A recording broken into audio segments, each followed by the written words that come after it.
Hello everyone, कैसे हैं आप सब लोग। और आशा करती हूँ कि आपकी तैयारी अच्छे से चल रही होगी और आप अपनी तैयारी में जी जान से जुटे होंगे और पूर्ण मेहनत और लगन के साथ अवश्य अपनी तैयारी कर रहे होंगे। तो आपके इसी मेहनत और एवं लगन में हम एक छोटा सा प्रयास करते हैं और ये प्रयास आपका मैं अभी आपको सीडीपी के रूप में दे रही हूँ। सीडीपी पर आपको डेली टॉपिक वाइज वीडियो मिल रही हूँ और साथ ही साथ मैं आपको प्रैक्टिस भी करवा रही हूँ। और आज हम फिर से मैं आपके लिए पीवाईक्यू लेके आई हूँ और ये आपका 2019 का पेपर सेट है। सीडीपी की प्रैक्टिस अभी आपकी चल रही है और सीडीपी की ही आपकी पेडागोजी की क्लासें चल रही हैं। तो आप चैनल पर बने रहें। अगर आप चैनल पर पहली बार जुड़ रहे हैं तो चैनल को सब्सक्राइब भी अवश्य कर लें। तो चलो शुरुआत करते हैं। पहला प्रश्न है आपका, भाषा के अर्जन एवं विकास के लिए सर्वाधिक संवेदनशील अवधि कौन सी है। यानी भाषा का अर्जन बच्चा कौन सी अवधि में सबसे ज़्यादा उसका विकास होता है, किस अवधि में सबसे ज़्यादा अर्जन करता है, यानी सीखता है। अर्जन यानी सीखता है, उसका अर्जन करता है। और संवेदनशील कौन सी अवधि है। संवेदनशील का अर्थ है यानी इस अवधि में बच्चा जिस तरीके की भाषा सीख लेता है तो फिर वो उस भाषा को कभी भी नहीं भूल पाता है। ठीक है, ये उसकी भाषा बहुत गहरी भाषा हो जाती है। तो क्या ये जन्म पूर्व अवधि है। जन्म पूर्व अवधि आपकी कोई भी मतलब भाषा नहीं होती है। जन्म पूर्व अवधि होती है गर्भावस्था, और गर्भावस्था में बच्चा कोई भी भाषा नहीं सीखता है। प्रारंभिक बाल्यावस्था है, क्या ये आपकी मध्य बाल्यावस्था है या फिर आपकी किशोरावस्था है। तो राइट आंसर है आपका नंबर 2, प्रारंभिक बाल्यावस्था। यानी प्रारंभिक जो बाल्यावस्था होती है तो इस अवस्था में बच्चा भाषा सीखता है, यानी बोलना सीखता है और बोलने के साथ साथ भाषा भी सीखता है। तो ये सबसे संवेदनशील अवस्था होती है, इसलिए बच्चे की भाषा पर हमें ज़्यादा से ज़्यादा ध्यान देने की आवश्यकता होती है। यानी वो गलत उच्चारण करता है, गलत वाक्य बोलता है, तो बहुत सारी गलतियाँ करता है। लिखने में भी जब बच्चा स्कूल जाने लगता है तो वहाँ भी बहुत सारी भाषा में गलतियाँ करता है। तो ये बहुत संवेदनशील अवस्था होती है आपकी। दूसरा प्रश्न है, निम्नलिखित में से कौन सी लॉरेंस कोहलबर्ग के द्वारा प्रस्तावित नैतिक विकास की एक अवस्था है। और कोहलबर्ग, जीन पियाजे, वाइगोत्स्की से प्रश्न आपके सीटेट में अवश्य पूछे जाते हैं और तीनों पर वीडियो आपको मिल चुकी है। प्लेलिस्ट में जाके आप अवश्य देखें। सीडीपी पेडागोजी पर प्लेलिस्ट आपको मिल चुकी है। और अगर आपको प्लेलिस्ट देखना नहीं आता है तो आप हमारे चैनल का जो लोगो होता है जहाँ बी बना हुआ है उस पर आप क्लिक करिएगा। चैनल का डैशबोर्ड खुलेगा और वहाँ प्लेलिस्ट लिखा हुआ आएगा। उस प्लेलिस्ट पे आप क्लिक करेंगे तो फिर आपको सारी प्लेलिस्टें मिल जाएंगी। निम्नलिखित में कौन सी लॉरेंस कोहलबर्ग द्वारा प्रस्तावित नैतिक विकास की एक अवस्था है। तो क्या ये प्रसुप्त अवस्था है, सामाजिक अनुबंध अभिविन्यास है, मूर्त संक्रियात्मक अवस्था है या उद्योग बनाम अधीनता अवस्था है। उद्योग बनाम अधीनता अवस्था ये आपकी कोई भी अवस्था नहीं है, प्रसुप्त अवस्था भी नहीं है। मूर्त संक्रियात्मक अवस्था ये आपकी जीन पियाजे ने दी है। ये किसने दी है, ये आपकी जीन पियाजे ने दी है। और जहाँ भी बात आपकी आ जाए सामाजिक अनुबंध अभिविन्यास, यानी जीन पियाजे कहते हैं कि जो नैतिक विकास बच्चे का होता है तो वो समाज से अनुबंध के द्वारा होता है। ठीक है, सामाजिक अनुबंध अभिविन्यास। अगला प्रश्न है, कक्षा में परिचर्चा के दौरान एक शिक्षक प्रायः लड़कियों की तुलना में लड़कों पर अधिक ध्यान देता है, ये किसका उदाहरण है। और सीटेट के एग्जाम में आपके जेंडर से भी प्रश्न अवश्य बनते हैं। ये कुछ टॉपिक है जो मैं आपको बताती जाती हूँ और आप इन्हें नोट भी कर सकते हो और इन पर आपको प्रश्न बनते हैं और इन टॉपिकों को आपको क्लियर करना है। वैसे मैं पूर्ण पेडागोजी के साथ आपको प्रश्नों को कराती हूँ और इस कारण थोड़ा वीडियो मेरी लंबी हो जाती है, लेकिन अगर मैं ये यकीन दिलाती हूँ कि अगर आप मेरी वीडियो देखेंगे तो आपकी पकड़ पेडागोजी पर पूर्ण बन जाएगी, यानी पूर्ण आपकी पेडागोजी पर आपकी पूर्ण पकड़ अवश्य बन जाएगी। तो यानी ये किसका उदाहरण है, तो लड़कियों की तुलना में लड़कों पर अधिक ध्यान देता है। तो जेंडर की पहचान है, तो जेंडर की पहचान तो हम सिर्फ लड़का और लड़की से कर सकते हैं। जेंडर समरूपता नहीं है, यानी हम दोनों को एक ही समरूप में नहीं देख रहे हैं, चाहे हमारा कोई भी जेंडर हो। जेंडर संबंधता भी नहीं है, ये क्या है, जेंडर पक्षपात है। यानी वो क्या कर रहा है, शिक्षक लड़की और लड़के में भेदभाव कर रहा है, यानी लड़कों पर अधिक ध्यान दे रहा है। तो लड़कों के यानी ये क्या है, जेंडर पक्षपात है, यानी वो लड़कियों के साथ क्या कर रहा है, पक्षपात कर रहा है। अगला प्रश्न है, बच्चों में जेंडर रूढ़वादिता एवं जेंडर भूमिका अनुरूपता को कम करने के लिए निम्नलिखित में से कौन सी पद्धति प्रभावशाली है? जेंडर पक्षपात के बारे में परिचर्चा, जेंडर विशिष्ट भूमिकाओं को महत्व देना, जेंडर पृथक खेल समूह बनाना, जेंडर पृथक बैठने की व्यवस्था करना। तो राइट आंसर आपका क्या होगा? तो राइट आंसर आपका हो जाएगा नंबर 1, यानी आपको जेंडर पक्षपात के बारे में परिचर्चा करना है। बच्चों से आप परिचर्चा कर सकते हो, चर्चा करोगे कि ये जेंडर पक्षपात मतलब होना चाहिए या नहीं होना चाहिए, समाज में ये कहाँ कहाँ फैला है, ये एक कुरीतियाँ हैं इस तरीके से। और आपको विशिष्ट भूमिकाओं को महत्व नहीं देना है, और आप जेंडर पृथक समूह खेल आपको नहीं बनाना है, आपको खेल समूह बनाना है जिसमें लड़के और लड़कियां दोनों शामिल हों। ठीक है, यानी आपको कुछ समूह बनाने हैं तो उसमें आपके कुछ लड़के भी हों और कुछ लड़कियां भी होनी चाहिए, और पृथक बैठने की व्यवस्था भी नहीं करनी है। आपको लड़का लड़की सबको समान रूप से अपनी कक्षा में बिठाना है। अगला प्रश्न है, निम्नलिखित में से किस मनोवैज्ञानिक ने बच्चों को ज्ञान के सक्रिय जिज्ञासु के रूप में देखते हुए उनके चिंतन पर सामाजिक एवं सांस्कृतिक विषय वस्तुओं के प्रभाव को महत्व दिया है? जहाँ भी बात आपकी सामाजिक एवं सांस्कृतिक विषय किया जाए, ठीक है, तो सामाजिक एवं सांस्कृतिक सिद्धांत ये आपका किसने दिया है? तो सामाजिक और सांस्कृतिक ये आपका दिया है लेव वाइगोस्की ने। यानी सांस्कृतिक और सामाजिक की बात हो जाए तो आपके राइट आंसर हो जाएगा लेव वाइगोस्की। लॉरेंस कोलबर्ग ने आपका कौन सा दिया है? लॉरेंस कोलबर्ग ने आपका दिया है नैतिक विकास का सिद्धांत, और जीन पियाजे ने आपका दिया है संज्ञानात्मक विकास का सिद्धांत। और आप इन तीनों पर जो वीडियो मैंने दी है उन्हें अवश्य देखें। अगला प्रश्न है, जिगसॉ पहेली को करते समय 5 वर्ष की नजमा स्वयं से कहती है, नीला टुकड़ा कहाँ है? नहीं, ये वाला नहीं, गाढ़े रंग वाला, जिससे ये जूता पूरा बन जाएगा। इस प्रकार की वार्ता को वाइगोस्की किस प्रकार संबोधित करते हैं? और तो वाइगोस्की क्या कहते हैं, यानी बच्चा जब स्वयं से बात करता है, ठीक है, तो जब स्वयं से बात करता है बच्चा तो ये किस तरीके की होती है? व्यक्तिगत वार्ता है, जोर से बोलना है, पाठ या ढांचा है, आत्मकेंद्रित वार्ता है। तो इसमें राइट आंसर आपका हो जाएगा नंबर 1। वाइगोस्की ने इसे क्या माना है? वाइगोस्की ने इसे व्यक्तिगत वार्ता माना है, यानी बच्चा स्वयं से बात करता है। कोई भी होमवर्क करते समय या फिर अपना कोई भी काम करते समय बच्चा जब स्वयं से बातें करते रहता है तो ये क्या है? व्यक्तिगत वार्ता होती है, यानी अपने आप से स्वयं से बच्चा बात कर रहा होता है। बच्चों को संकेत देना तथा आवश्यकता पड़ने पर सहयोग प्रदान करना निम्नलिखित में से किसका उदाहरण है? तो ये भी आपका किसने दिया है? पाठ या ढांचा, तो ये भी आपका वाइगोस्की ने दिया है। ठीक है, प्रबलन, अनुबंध, मॉडलिंग या ढांचा। तो राइट आंसर है आपका नंबर 4, पाठ या ढांचा, यानी जो सहयोग से, ठीक है, जिसे ZPD भी कहा जाता है। निम्नलिखित व्यवहारों में से कौन सा जीन पियाजे के द्वारा प्रस्तावित मूर्त संक्रियात्मक अवस्था को विशेषित करता है? अब देखो, आपके जीन पियाजे से भी प्रश्न अवश्य पूछे जाते हैं। तो मूर्त संक्रियात्मक अवस्था को विशेषित करता है। मूर्त संक्रियात्मक अवस्था कौन सी होती है? मूर्त संक्रियात्मक अवस्था वह अवस्था है जहाँ बच्चा यानी मूर्त यानी चीज़ों को देख करके और फिर उनको समझता है, यानी उसने पहले से जो चीज़ देखी हुई है वस्तु है, ठीक है, मूर्त चीज़ यानी बच्चे सामने होनी चाहिए प्रतीक के रूप में। तो राइट आंसर है आपका परिकल्पित निगमनात्मक तर्क, साध्यात्मक विचार। तर्क नहीं कर पाएगा बच्चा यहाँ। आस्थगित अनुकरण, पदार्थ स्थायित्व, प्रतीकात्मक खेल, विचारों की अनुक्रमणीय संरक्षण या कक्षा समावेशन। तो इसमें राइट आंसर आपका हो जाएगा नंबर 2, यानी संरक्षण और कक्षा समावेशन।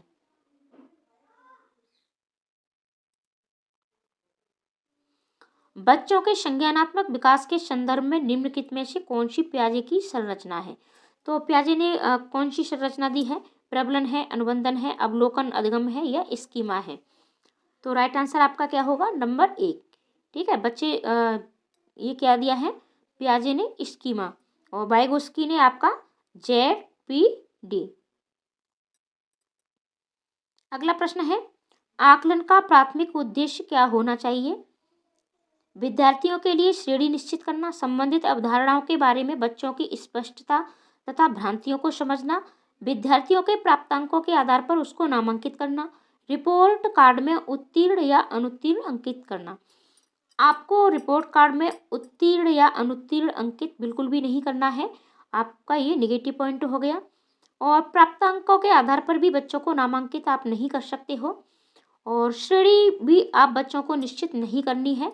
तो राइट आंसर है आपका मुख्य संबंधित अवधारणाओं के बारे में बच्चों की स्पष्टता तथा भ्रांतियों को समझना। अगला प्रश्न है, निम्नलिखित कथनों में से कौन सा बुद्धि के बारे में सही है? बुद्धि के बारे में आपसे पूछा गया है। बुद्धि एक निश्चित योग्यता है जो जन्म के समय ही निर्धारित होती है।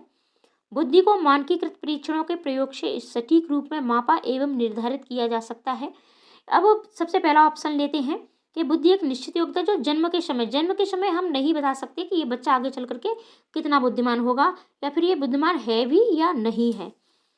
और मानकीकृत परीक्षणों के प्रयोग से सटीक रूप से नहीं मापा जा सकता। ठीक है, सटीक रूप से हम माप के और निर्धारित नहीं कर सकते हैं।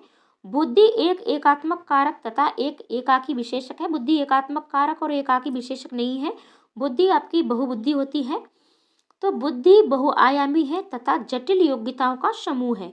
बुद्धि क्या है? आपकी राइट आंसर है, यानी बुद्धि एक बहुआयामी प्रक्रिया है और ये जटिल योग्यताओं का समूह है। आपको अगर सीटेट वास्तव में आप चाहते हो कि आपका सीटेट पास हो जाए पहली बार में ही, तो आपको ज़्यादा से ज़्यादा प्रीवियस ईयर्स के प्रश्न पत्र अवश्य हल करने हैं, यानी PYQ आपको अवश्य लगाने हैं।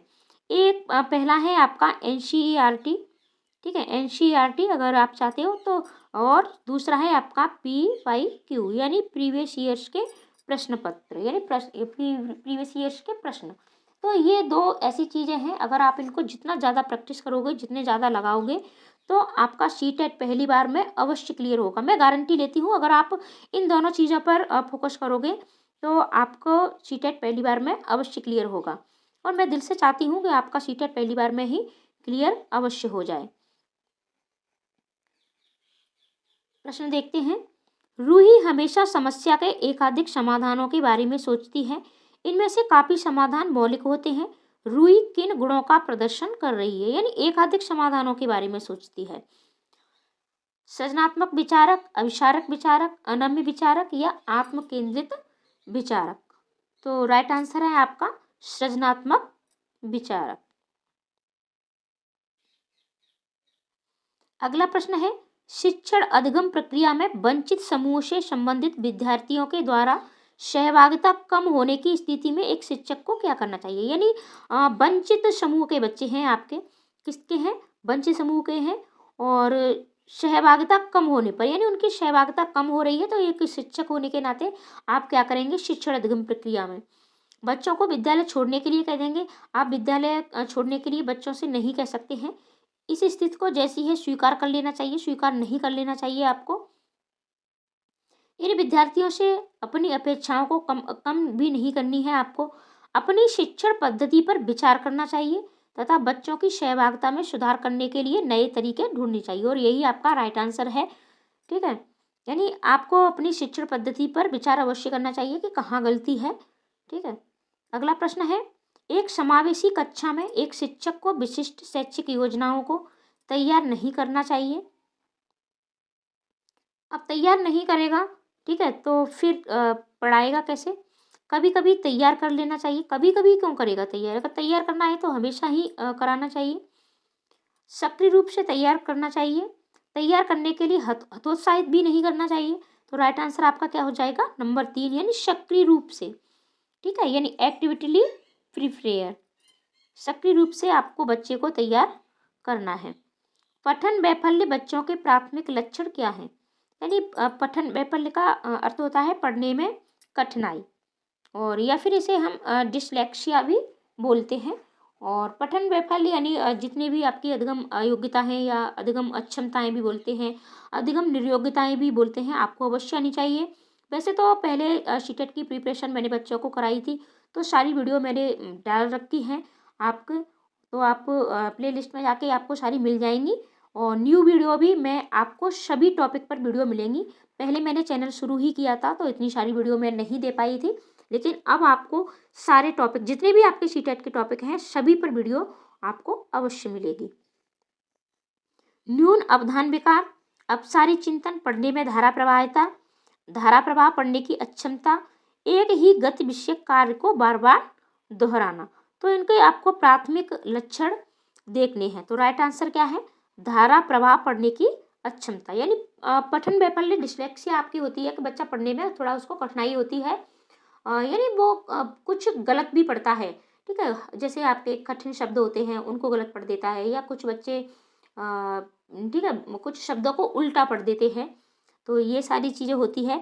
जैसे राधा लिखा होता है और कुछ बच्चे जल्दी में इसको धारा पढ़ देते हैं, इस तरीके की होता है बच्चों के साथ। तो ये तो राइट आंसर आपका क्या होगा? तो राइट आंसर आपका होगा नंबर 3, धारा प्रवाह पढ़ने की अक्षमता, यानी पठन वैफल्य। इधर आप तो हिंदी में क्या होता है आपको मैं बता दूं कि हिंदी में ये आपको समझ में नहीं आते हैं पठन वैफल्य, तो वहाँ आपको इंग्लिश वाले ऑप्शन अवश्य देखने हैं। ये देखो, ये लिखा हुआ है आपका डिसलेक्सिया, ठीक है। तो डिसलेक्सिया, और इसकी मैं ट्रिक बता दूं, जहाँ भी पीछे से आपका इसमें लेक्सिया आता है, तो लेक्सिया आ गया और लेक्सिया, ठीक है। और एक आपका होता है डिस्ग्राफिया, एक होता है आपका डिस्ग्राफिया। तो ग्राफ हम इस तरीके से खींचेंगे, लिखेंगे, यानी कुछ हम बुक पर लिखेंगे तो आपका ग्राफ हो गया। तो ग्राफ किससे हो गया? ग्राफ आपका हो गया लिखने से। और लेक्सिया यानी ये लिखने से शुरू हो रहा है, तो इसको हमें उल्टा लिखना है, तो ये हमारा होता है पढ़ने से, ठीक है। ये हमारा पढ़ने से, ये इसकी ट्रिक है, अगर आपको समझ में आए तो। अगला प्रश्न है, शिक्षा का अधिकार अधिनियम 2009 में उल्लेख की गई समावेशी शिक्षा का की अवधारणा निम्नलिखित में किस पर आधारित है? व्यवहारवादी सिद्धांत, अशक्त बच्चों के प्रति एक सहानुभूति अभिवृद्धि, अधिकार आधारित मानवतावादी परिप्रेक्ष्य, मुख्यतः व्यावसायिक शिक्षा उपलब्ध करा के अशक्त बच्चों को मुख्य धारा में शामिल करना। तो राइट आंसर आपका क्या होगा? तो राइट आंसर है आपका नंबर 3, यानी अधिकार आधारित मानवतावादी परिप्रेक्ष्य। व्यवहारवादी सिद्धांत की बात नहीं की है, सख्त बच्चों के प्रति आपको सहानुभूति नहीं दिखानी है, बल्कि जिस तरीके से आप सामान्य बच्चों को पढ़ाते हो उसी तरीके से आपको उन्हें भी पढ़ाना है। ये आपका एनसीएफ 2005 कहता है। एनसीएफ 2005 पर भी वीडियो आपको मिल चुकी है। और व्यावसायिक शिक्षा उपलब्ध नहीं करानी है आपको सख्त बच्चों को। राइट आंसर आपका हो ही गया है। अगला प्रश्न है, संरचनावादी ढांचे में अधिगम प्राथमिक रूप से यंत्रवत याद करने पर आधारित है, प्रबलन पर केंद्रित है, अनुबंधन द्वारा अर्जित है, अवबोधन की प्रक्रिया पर केंद्रित है। तो राइट आंसर आपका क्या होगा? राइट आंसर आपका होगा नंबर 4, यानी अवबोधन की प्रक्रिया पर केंद्रित है। यंत्रवत आपको बच्चे से लर्निंग कहीं भी नहीं करानी है, और प्रबलन ही आप बच्चे को देते रहेंगे तो इससे भी बच्चा नहीं सीख पाएगा। और प्रत्येक अधिगम में आप अनुबंधन नहीं कर सकते हैं। अनुबंधन का अर्थ होता है कि आप बच्चे को लालच देके, ठीक है, कि इस तरीके से वहाँ जाके और ये सारी चीज़ें हमें मिलेंगी और वहाँ बच्चा सीख जाए।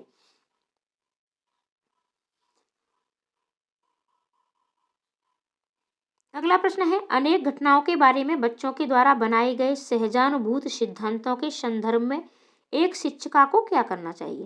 यानी एक शिक्षिका होने के नाते आप सहजानुभूत सिद्धांतों के संदर्भ में क्या कर सकते हो? बच्चों के इन सिद्धांतों को अनदेखा करना चाहिए। अनदेखा आपको बच्चे को नहीं करना है, यानी बच्चा कुछ भी एक्टिविटी करे, कोई भी काम करे, आपको अनदेखा बिल्कुल भी नहीं करना है। बच्चों को दंडित करना है, बच्चे को आपको दंडित भी नहीं करना है। एनसीईआरटी 2005 आपका इसका विरोध करता है। बार बार याद करना भी नहीं है आपको, ठीक है। आप बच्चे से याद भी नहीं करवा सकते हो। रटंत विद्या की बात हो गई, बच्चे को दंडित की हो गई, बच्चे को अनदेखा करने की बात हो गई। तो ये तीनों आपका एनसीईआरटी 2005 इनको क्या करता है? मना करता है। ये सारी चीज़ें आपके निगेटिव पॉइंट हो जाते हैं। तो राइट आंसर है आपका नंबर 4, प्रतिकूल प्रमाण एवं उदाहरणों को प्रस्तुत करके बच्चों के इन सिद्धांतों को चुनौती देनी चाहिए। अगला प्रश्न है, छात्र केंद्रित शिक्षा शास्त्र की क्या विशेषताएं हैं? केवल पाठ्यपुस्तकों पर निर्भर होना, बच्चों के अनुभवों को प्रमुखता देना, यंत्रवत याद करवाना, योग्यता के आधार पर विद्यार्थियों को नामांकित करना तथा वर्गीकरण करना। अब बात हो रही है छात्र केंद्रित, ठीक है, छात्र केंद्रित यानी बाल केंद्रित शिक्षा शास्त्र की। और बाल केंद्रित शिक्षा शास्त्र यानी बाल केंद्रित शिक्षा की बात आपकी एनसीईआरटी 2005 कहता है, ठीक है। तो राइट आंसर आपका क्या होगा? सबसे पहले हम बात करते हैं, केवल पाठ्य पुस्तकों पर निर्भर आपको नहीं रहना है। एनसीएफ 2005 इसका विरोध करता है। ठीक है, यंत्रवत याद भी आपको नहीं करवाना है और आपको बच्चे को नामांकित भी नहीं करना है, वर्गीकृत भी नहीं करना है उसकी योग्यता के आधार पर कि पास बच्चा या फेल बच्चा। ठीक है, और यंत्रवत भी नहीं करवाना है। तो आपका कौन सा ऑप्शन बचा? ऑप्शन बचा आपका नंबर 2, यानी बच्चों के अनुभवों को आपको हमेशा प्रमुखता देनी है। अगला प्रश्न है, संवेग एवं संज्ञान एक दूसरे से डैश है। क्या है संवेग और संज्ञान? तो राइट आंसर है आपका पूर्णतया अलग, स्वतंत्र, सन्निहित, संबंधित। ठीक है, तो राइट आंसर है आपका सन्निहित, यानी एक दूसरे से बंधे हुए हैं, एक दूसरे में समाहित हैं। इसका संबंध इस तरीके से भी हो सकता है। अगला प्रश्न है, संरचनावादी सिद्धांतों के अनुसार अधिगम के बारे में निम्नलिखित कथनों में से कौन सा सही है? अधिगम पुनरुत्पादन एवं स्मरण की प्रक्रिया है। अधिगम यंत्रवत याद करने की प्रक्रिया है। अधिगम आवृत्तीय संबंध के द्वारा व्यवहारों का अनुबंधन है। अधिगम सक्रिय विनियोजन के द्वारा ज्ञान की संरचना की प्रक्रिया है। अब पुनरुत्पादन एवं स्मरण की प्रक्रिया नहीं है सीखना। ठीक है, इसे हम बार बार उत्पादन नहीं कर सकते हैं इसका। और यंत्रवत भी आपको याद नहीं करवाना है।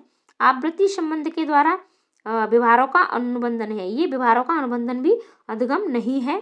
ठीक है, इससे अधिगम नहीं हो सकता है हमें अनुबंधन के साथ। तो राइट आंसर आपका क्या होगा? अधिगम सक्रिय विनियोजन के द्वारा ज्ञान की संरचना की प्रक्रिया है, यानी ज्ञान की संरचना होगी वही आपका अधिगम होता है। जब तक हमें किसी चीज़ का पूर्ण रूप से समझ विकसित नहीं होती, समझ को ही ज्ञान कहते हैं, तब तक हम नहीं कह सकते कि अधिगम हुआ है। विद्यार्थियों को स्पष्ट उदाहरण एवं गैर उदाहरण देने के क्या परिणाम है? अवधारणात्मक परिवर्तनों को प्रोत्साहित करने के लिए ये एक प्रभावशाली तरीका है। ये विद्यार्थियों के दिमाग से भ्रांतियां उत्पन्न करता है। ये अवधारणाओं की समझ में अभाव पैदा करता है। ये अवधारणात्मक समझ के बजाय कार्यविधिक प्रक्रियात्मक ज्ञान पर ध्यान केंद्रित करता है। तो राइट आंसर आपका क्या होगा? ये मैं थोड़ा इसे छोटा कर लेती हूँ क्योंकि चारों ऑप्शन आपको दिख जाएं। तो राइट आंसर है आपका नंबर 1, यानी अवधारणात्मक परिवर्तनों को प्रोत्साहित करना है आपको, और ये एक प्रभावशाली तरीका हो सकता है। अब दिमाग में भ्रांतियां उत्पन्न, बच्चों को आपको भ्रांतियां भी उत्पन्न नहीं करानी है। अवधारणाओं की समझ में अभाव पैदा भी नहीं करता है ये। ठीक है, आगे बढ़ते हैं। बच्चों को अधिगम गतिविधियों में भागीदारी करने के लिए लगातार पुरस्कार देना व दंड का प्रयोग करने से क्या प्रभाव पड़ता है? यानी आप बच्चों को अधिगम गतिविधियों में भागीदारी, यानी बच्चा कोई भी कार्य है सीखता नहीं है, पढ़ने में रुचि नहीं लेता है, तो फिर हम क्या करते हैं कि उसको लगातार कभी पुरस्कार देते हैं या फिर उसे दंड देते हैं। दोनों में से एक तो हम करते ही हैं। तो लगातार इसके करने से क्या प्रभाव पड़ता है? बाहरी अभिप्रेरणा कम होती है, आंतरिक अभिप्रेरणा बढ़ती है। ये बच्चों को प्रदर्शन आधारित लक्ष्यों के बजाय निपुणता पर ध्यान देने के लिए प्रोत्साहित करेगा। अधिगम में बच्चों की स्वाभाविक अभिरुचि तथा जिज्ञासा कम होगी।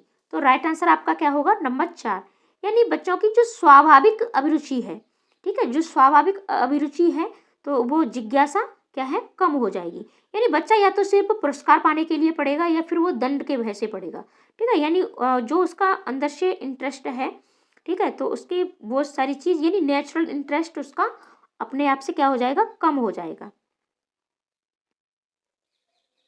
अगला प्रश्न है, निम्नलिखित में से कौन सी प्रथाएं सार्थक अधिगम को बढ़ावा देती हैं? यानी आपको सार्थक अधिगम कराना है। ठीक है, शारीरिक दंड, सहयोगात्मक अधिगम पर्यावरण, सतत एवं समग्र मूल्यांकन, निरंतर तुलनात्मक मूल्यांकन। अब इसमें आपके ऑप्शन दिए गए हैं, तो इनमें से आपके कौन कौन से ऑप्शन सही होंगे? तो शारीरिक दंड आपको बच्चे को नहीं देना है। ठीक है, शारीरिक दंड नहीं दे सकते हो आप। और निरंतर तुलनात्मक अधिगम या मूल्यांकन आपको नहीं कराना है, यानी आपको बच्चे में एक दूसरे से तुलना नहीं करनी है। ठीक है, ये आपके दोनों निगेटिव पॉइंट हो गए। तो बचे आपके 2 और 3। तो 2 और 3 आपका है नंबर 2 में। राइट आंसर हो गया आपका नंबर 2।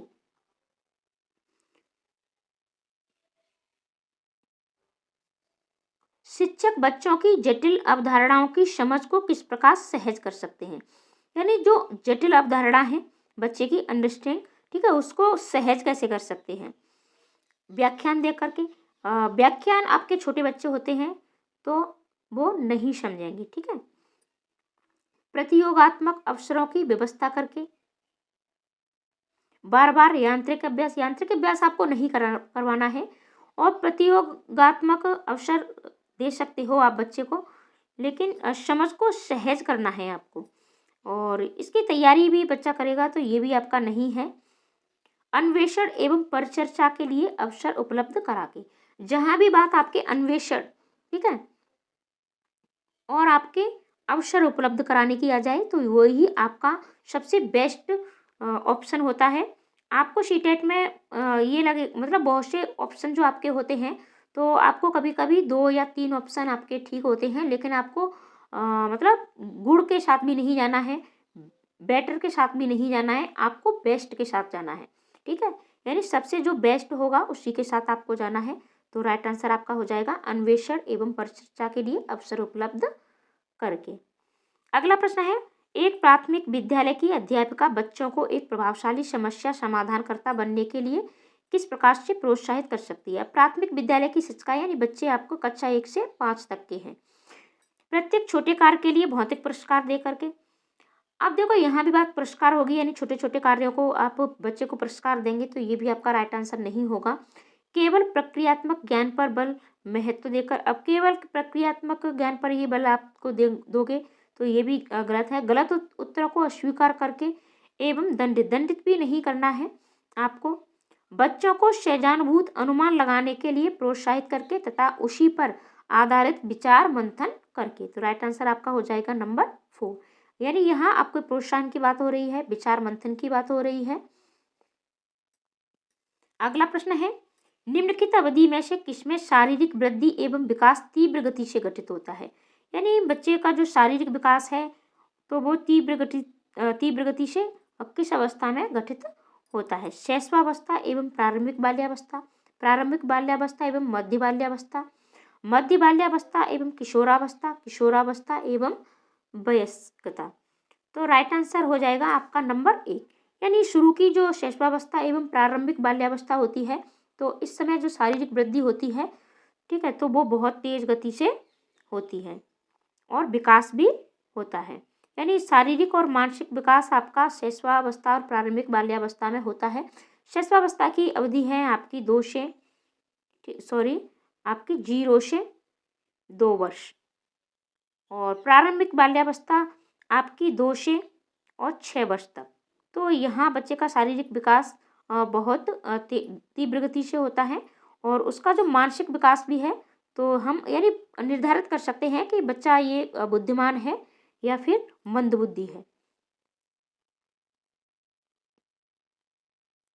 अगला प्रश्न है, निम्नलिखित में से कौन सा विकास का सिद्धांत नहीं पूछा है आपसे। इसमें से एक विकास का सिद्धांत नहीं है आपका।